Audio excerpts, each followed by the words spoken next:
Mission Majnu वाले जासूस को किसी लौड़ी ने एड्रेस गलत बता दिया था और वो हमारे एटम बम की जगह हमारा बिजली घर तबाह करके चला गया और हम इधर अंधेरे में बैठे सारी रात अपना मजनू हिलाते रहे। जब तक हिंदुस्तान में सिनेमा रहेगा तब तक हिंदुस्तानी बनते रहेंगे। लाइफ में इतना कॉन्फिडेंस चाहिए जितना इन दगड़ दल्लों में है। जूते खा के भी हीरो का रोल कर रहे हैं।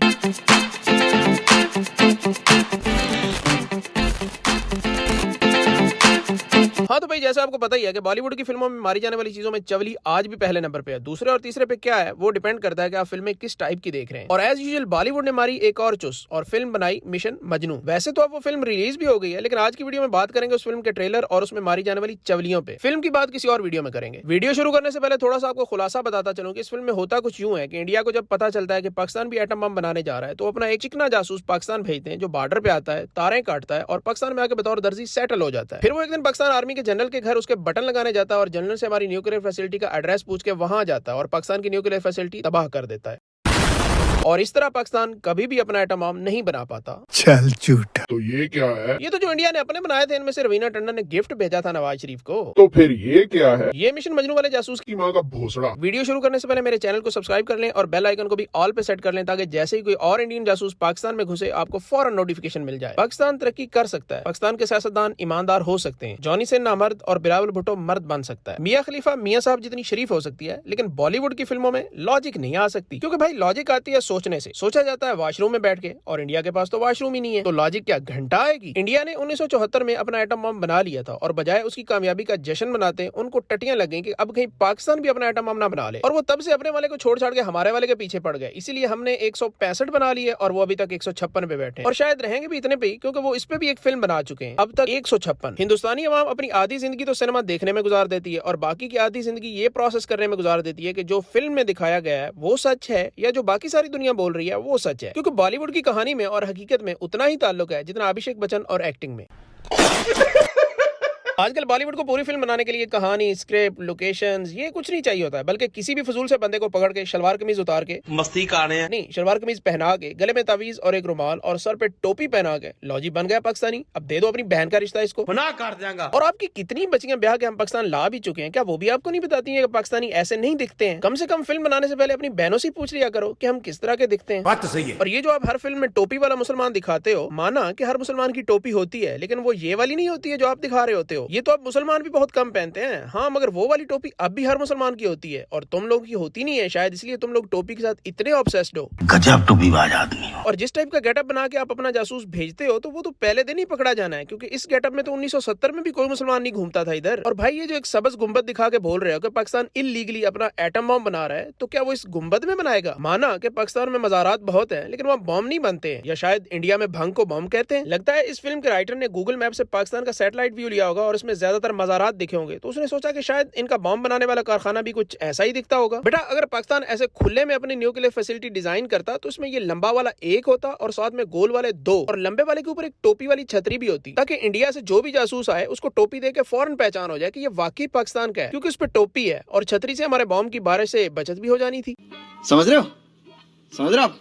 समझ रहे हो ना? और अगर माठे ग्राफिक्स दिखा के आप 1980 का टाइम दिखा रहे हो तो तब तो इतने भी ग्राफिक नहीं होते थे। ये तो ऐसे ही है जैसे आईजीआई गेम का कोई मिशन है और जिस तरह तुम्हारा जासूस आके मिशन मुकम्मल करके निकल जाता है, ये हकीकी कहानी तो दूर की बात, ये तो फिल्म भी नहीं लगती है, बल्कि ऐसे ही है जैसे किसी ने आईजीआई गेम का मिशन मुकम्मल किया है और फिर इनका जासूस बॉर्डर तो ऐसे पार करता है जैसे कराची के स्पाटर लड़के पुलिस नाका पार करते हैं। और इनके मुताबिक तो जैसे बॉर्डर पे कोई होता ही नहीं है, बस तारों का एक जंगला लगा होता है। बॉर्डर पे आओ, अपने साथ एक वायर कटर लाओ और घुस जाओ पाकिस्तान में। पाकिस्तान ना हुआ, आपकी बुआ का ससुराल ही हो गया। बेटा बॉर्डर पे जो फौजी खड़े होते हैं ना, वो 2 नहीं 3 टांगों के सारे खड़े होते हैं। वाघा बॉर्डर पे देखे तो होंगे ही, उनका सिर्फ कद ही लंबा नहीं होता है और ऊपर से छुट्टी भी 3-3 महीने नहीं मिलती है। तो ऐसा चिकना एजेंट कभी भी उनके हत्थे चढ़ गया ना तो मजनू को लैला समझ के ले लेंगे वहीं पे।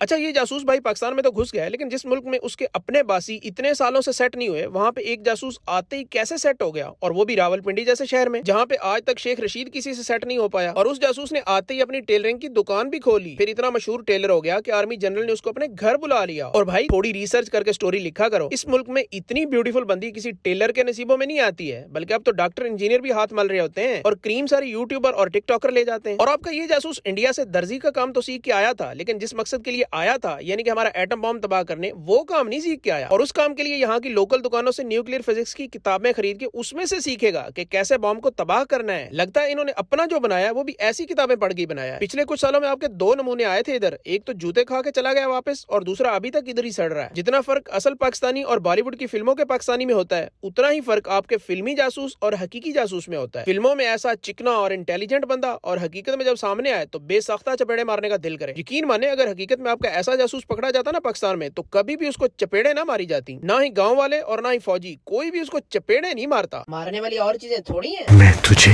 चीर के रख दूंगा। बॉलीवुड में जितनी बकचोदी चल रही है, मुझे तो लगता है कि जल्द ही अक्षय कुमार एक फिल्म बनाएगा जिसमें वो कुलभूषण का रोल निभाएगा और वो पाकिस्तान में घुस के बलोचिस्तान को अलग मुल्क बना के आराम से वापस निकल जाएगा और एंड पे दिखाया जाएगा कि जो कुलभूषण पाकिस्तान में कैद है वो तो हमारा डिकॉय था। असल जासूस तो कब का अपना मिशन पूरा करके वापस अपने मुल्क भी जा चुका है और हिंदुस्तानी अवाम कहेगी वाह क्या फिल्म बनाई है, क्योंकि उनके ही एक महान बंदे ने कह रखा है, साला हिंदुस्तान में जब तक सलीमा है लोग चूतिया बनते रहेंगे। वो मुच्छड़ जंगी जहाज पे आया और पैदल बंदों से चपेड़े खा के चला गया और वापस जाके दावा कर दिया कि वो हमारे F-16 गिरा के गया है और इस कारनामे पे उसको वीर चक्कर भी दिया। लेकिन इन दगड़दलों को शर्म नहीं आई और ना ही अवाम ने पूछा। तो उन्होंने कहा जब ये अवाम हकीकत में चूतिया बन सकती है तो सिनेमा तो है ही इनको चूतिया बनाने को। तो फिर उन्होंने मिशन मजनू बनाई, क्योंकि उनको पता था कि कोई नहीं पूछेगा कि अगर हमारा मजनू मिशन मुकम्मल कराया था तो 28 मई को चाही के पहाड़ों को उन्होंने हल्दी लगा के पीला किया था। और अब जो 165 एटम बम उनके पास हैं, ये क्या जब ऐश्वर्या उधर मुजरा करने आई थी मुशर्रफ के पास तो तब छोड़ के गई थी? ना ऐसे वेस्ट पे चलते हैं पाकिस्तान में, ना ये सिलाई मशीनें पाकिस्तान में मिलती हैं, ना ही ऐसे फॉन्ट्स में उर्दू लिखी जाती है पाकिस्तान में। और इस एज के लौंडे इस गेटअप में तो 1947 में भी नहीं मिलते थे। ये अब हमें ऐसा शो कर रहे हैं। एक बंदा जो GHQ के गेट पे